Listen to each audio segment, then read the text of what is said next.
शिवसेना नगरसेवकावर गोळीबाराचा प्रयत्न झाल्याची घटना अहमदनगर जिल्ह्यात घडली आहे। तर या घटनेत एका युवकाला ताब्यात घेण्यात आलंय। अहमदनगर जिल्ह्यातील पारनेरमधील नगरसेवक युवराज पठारे यांच्यावर गावठी पिस्तुलातून गोळीबार करण्याचा प्रयत्न झालाय।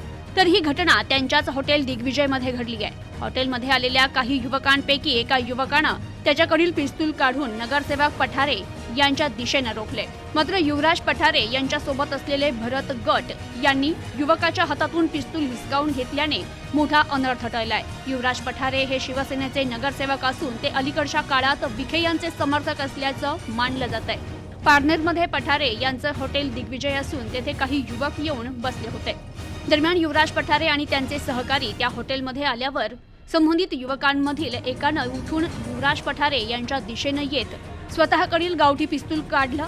हा युवक पिस्तूलचा खटका दाबणार तेवढ्यात युवराज पठारे यांच्यासोबत शेजारी असलेले भरत गट यांनी या युवकाच्या हातातील पिस्तूल हिसकावून घेतलं। त्यामुळे मोठा अनर्थ टळलाय। मात्र या घटनेनंतर हॉटेलमध्ये एकच गोंधळ उडाला।